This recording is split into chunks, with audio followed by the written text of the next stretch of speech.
സുരാജിനെ കുറിച്ച് പറയാൻ തോന്നുന്ന ഒരു പ്രധാനപ്പെട്ട കാര്യം, ഏത് ദേശീയ ഉന്മാദത്തിൻ്റെ കാടിളകി വരുന്ന കാലത്തും അയാൾക്ക് ഇടതുപക്ഷ രാഷ്ട്രീയത്തിൽ ഊന്നിയെന്നുകൊണ്ട് അഭിപ്രായം പറയും എന്നത് സവിശേഷതയാണ്. എല്ലാവർക്കും അത് പറയാനുള്ള ഭയപ്പാടുണ്ടാവും.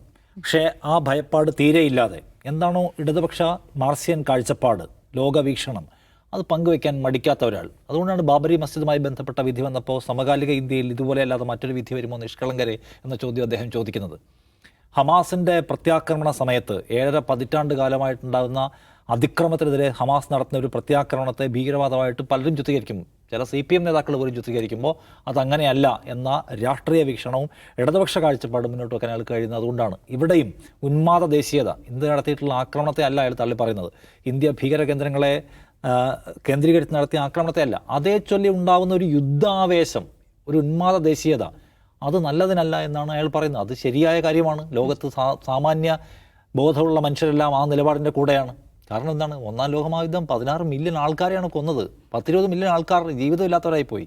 എത്ര മനുഷ്യർ കൊല്ലപ്പെട്ടു. യുദ്ധം നമ്മളെ തകർക്കും. നേരത്തെ അജിംസ് പറഞ്ഞാലേ, നൂറുകണക്കിന് ആയിരക്കണക്കിന്, യുദ്ധത്തിൻ്റെ ഡെൻസിറ്റി പോലെ ഇരിക്കും, ആയിരക്കണക്കിന് ആൾക്കാരെ കൊല്ലും, നമ്മുടെ വീടുകളില്ലാതാക്കും, നമ്മളെ അംഗപരിമിതരാക്കും, നമുക്ക് ജീവിക്കാനൊന്നും ഇല്ലാതാക്കും, സാമ്പത്തികമായി തകർക്കും, നമ്മുടെ പരിസ്ഥിതിയെ തകർക്കും, നമ്മുടെ സകലതിനെയും തകർക്കും, നമ്മളെ ഇമോഷണലി ആൻഡ് മെൻ്റലി പോലും യുദ്ധം ഇല്ലാതാക്കും. യുദ്ധം ഒന്നും നേടിത്തരില്ല. വിനാശമല്ലാതെ യുദ്ധം ഒന്നും തരില്ല. അതൊരു യാഥാർത്ഥ്യമാണെന്നിരിക്കെ അത് ഉയർത്തി പറയാൻ എപ്പോഴും ബാധ്യതപ്പെട്ട ഇടതുപക്ഷ മൂല്യം, അതിനെ വെച്ചുകൊണ്ടാണ് സ്വരാജ് സംസാരിക്കുന്നത്. അപ്പോൾ അതിന് അയാളെ വേട്ടയാടുകയാണ്, ഇന്ത്യ വിരുദ്ധനാക്കാൻ ശ്രമിക്കുകയാണ്. ഇന്നിപ്പോൾ അയാൾ അതിന് മറുപടി പറയുന്നുണ്ട്. എന്ന് വെച്ചാൽ, നിങ്ങളെങ്ങാനും എന്നെ പിന്തുണച്ചേക്കുമോ എന്ന ഭയം മാത്രമേ എനിക്കുണ്ടായിരുന്നു, അതുണ്ടായിരുന്നില്ലല്ലോ എന്ന്. അയാൾ അതിൽ നിന്ന് പിന്നോട്ട് പോകുന്നില്ല. പക്ഷേ എനിക്ക് തോന്നുന്നു ഇന്നത്തെ പോസ്റ്റിൻ്റെ ഉദ്ദേശം ഇടതുപക്ഷ നാട്യക്കാരായ ചിലർ, അത് പ്രത്യേകം പറയേണ്ട കാര്യമാണ്, ഇടതുപക്ഷ നാട്യക്കാരായ ചിലർ കമ്മ്യൂണിസ്റ്റ് പാർട്ടിയുടെ നിലപാട് എന്ന പേരിലും മറ്റുമൊക്കെ ആയിട്ട് പലതരം സംഗതികൾ ഫേസ്ബുക്കിലും മറ്റും എഴുതി വിടുന്നുണ്ട്. ഇസ്രായേലിൻ്റെ കാര്യത്തിൽ നമ്മൾ ഇസ്രായേലിനെയാണ് പിന്തുണയ്ക്കേണ്ടത്, ഹമാസിനെ അല്ല എന്ന് പറയുന്ന ആൾക്കാർ. നമ്മൾ ഈ വെള്ളം യുദ്ധോപകരണമാണ്, പാകിസ്ഥാനിലെ സാധാരണക്കാരായ മനുഷ്യരെ കൂടി നമ്മൾ പ്രഷർ ചെയ്യണം ഈ വെള്ളം കൊടുക്കാതെ. പാകിസ്ഥാനിലെ എല്ലാ മനുഷ്യരും യുദ്ധത്തെ പിന്തുണയ്ക്കുന്നവരാണോ? പാകിസ്ഥാനിലെ എല്ലാ മനുഷ്യരും ഇന്ത്യയെ തീർക്കണം എന്ന് ആഗ്രഹിക്കുന്നവരാണോ? ഇന്ത്യയിലും പാകിസ്ഥാനിലും എത്ര മനുഷ്യർ അങ്ങോട്ടും ഇങ്ങോട്ടും കല്യാണം കഴിച്ചിട്ടുണ്ട്, എത്ര ബന്ധമുള്ളവരുണ്ട്. അപ്പോൾ ആ നിരപരാധികളായ മനുഷ്യരുണ്ടെങ്കിൽ അവരെയും കൂടി വെള്ളം കൊടുക്കാതെ ശ്വാസം മുട്ടിക്കണം. എന്നിട്ട് അവരെ കൊണ്ട് പ്രഷറൈസ് ചെയ്ത് എന്ത് ചെയ്യണം, പാകിസ്ഥാൻ്റെ പോളിസി തിരുത്തിക്കണം. പാകിസ്ഥാൻ്റെ ആഭ്യന്തര ശൈഥില്യാവസ്ഥ അറിയാവുന്ന ആർക്കെങ്കിലും പറയാൻ കഴിയുന്ന ഒരു അഭിപ്രായമാണ് അത് ടെക്നിക്കലി.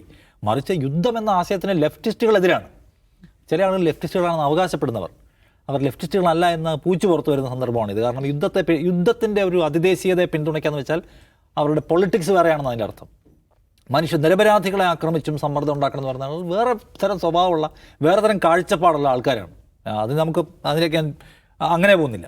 അപ്പോൾ അതുകൊണ്ട് അത്തരക്കാർ മനസ്സിലാക്കിയിരിക്കാൻ ഒരു കാര്യം സുരാജ് പറയാണ്, സുരാജിനെ പോലെ ബോധ്യമുള്ള ഒരു മനുഷ്യനെ തിരുത്താൻ ഇമാതിരി ജിങ്കോയിസും കൊണ്ട് നടക്കില്ല. അവരോട് നിങ്ങൾ തിരുത്തുമെന്നാണ് അദ്ദേഹം പറയുന്നത്. അത് എടുത്തു കാണേണ്ട കാര്യമാണ്. അതുകൊണ്ട് കമ്മ്യൂണിസ്റ്റ് നിലപാട് എന്ന സംഗതിയെ ഉയർത്തിപ്പിടിച്ചുകൊണ്ട് സംസാരിക്കാൻ ചില ആൾ ഭയപ്പെടാതിരിക്കുന്നു എന്നത് പ്രത്യേകം കാണേണ്ട കാര്യമാണ്. ഇപ്പോൾ അയാളെ എന്താ പറയുന്നത്, ഏതോ പ്രത്യേക രാഷ്ട്രീയത്തിന് വഴിപ്പെട്ട ആളായിട്ട് ചിത്രീകരിക്കാൻ ശ്രമിക്കുന്നു. കമ്മ്യൂണിസ്റ്റ് പാർട്ടിക്കാരെന്ന് അവകാശപ്പെടുന്ന ചില ആളുകൾ, വേറെ ചില ആളുകളുണ്ട്. അപ്പോൾ യൂത്ത് കോൺഗ്രസിൻ്റെ സംസ്ഥാന അധ്യക്ഷൻ രാഹുൽ മാങ്കൂട്ടത്തിൽ സംഘികൾക്ക് കുറേ ചീത്ത വിളിക്കാൻ ഇന്നലെ ഡോഗ് വിസിൽ വിളിച്ചു കൊടുക്കുന്നത് കണ്ടു. ആരെ? സ്വരാജിനെ. രാഷ്ട്രസ്നേഹമില്ല. പിന്നെ TP ചന്ദ്രശേഖരൻ വധക്കേസുമായി ബന്ധപ്പെട്ട് ഇതിനെ കണക്ട് ചെയ്ത് ഇന്ത്യ ഒരു പ്രധാനപ്പെട്ട മെഷറിൽ നിൽക്കുമ്പോൾ ഇത് പറയാൻ കഴിയുമോ? അബിൻ വർക്കി എന്ന് പറയുന്ന യൂത്ത് കോൺഗ്രസിൻ്റെ പ്രോമിസിംഗ് ആണ് നമ്മൾ വിചാരിക്കപ്പെട്ട ഒരാൾ, അയാളും CPM-ന് രാഷ്ട്രസ്നേഹമില്ല, കമ്മ്യൂണിസ്റ്റുകാർക്ക് രാഷ്ട്രസ്നേഹമില്ല എന്ന് പറയാണ്. യുദ്ധം അപകടമാണെന്ന്. നോക്കൂ, 16 പേര് മരിച്ചു, നമ്മുടെ സഹോദരങ്ങൾ, ഈ യുദ്ധം ഉണ്ടായതിനു ശേഷം. നമുക്ക് എല്ലാവർക്കും അവരുടെ പേര് പോലും അറിയില്ല. എത്ര 3, 4, 5 കുഞ്ഞുങ്ങളും 3 സ്ത്രീകളും അടക്കം 16 പേർ മരിച്ചു. ഇനിയും മരിക്കുമെന്നുള്ള ആശങ്കയിൽ അതിർത്തിയിലെ മനുഷ്യർ ജീവിക്കുകയാണ്. അവർക്കാണ് യുദ്ധം എന്ന് പറഞ്ഞാൽ എന്താണെന്നറിയുക. അപ്പോൾ ഈ ആവേശത്തിന് കൂട്ടുകൂടുന്ന ആളുകൾ, സ്വരാജ് പറഞ്ഞ പോലെ അല്ല, യുദ്ധം വേണമെന്നാണോ അബിൻ വർക്കിയുടെയും ഈ യൂത്ത് കോൺഗ്രസിൻ്റെ സംസ്ഥാന പ്രസിഡന്റ് രാഹുൽ മാങ്കൂട്ടത്തിൻ്റെ നിലപാട്?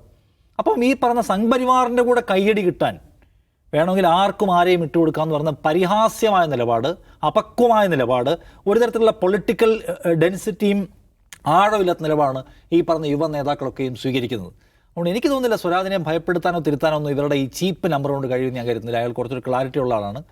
അപ്പോൾ അതുകൊണ്ട് അങ്ങനെ ഉറക്കെ പറയുന്ന നേതാക്കൾ ചിലെങ്കിലും അവശേഷിക്കുന്നത് ശുഭകരമാണ്. യുദ്ധം ആരുമായിട്ടായാലും, നമ്മളിപ്പോൾ പാകിസ്ഥാനുമായിട്ടാണല്ലോ നമ്മുടെ പ്രശ്നം, നാളെ ചൈനയുമായിട്ടായാലും നല്ലതല്ല, നമുക്കും നല്ലതല്ല, ചൈനയ്ക്കും നല്ലതല്ല.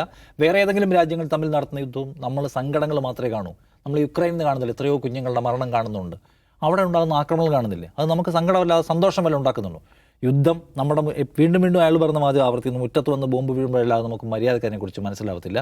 അതുകൊണ്ട് ഈ ആവേശത്തിൻ്റെ കാലത്തും സത്യം പറയുന്ന മനുഷ്യർക്ക് അതിജീവിക്കാൻ കഴിയട്ടെ എന്നാണ് പ്രത്യാശ.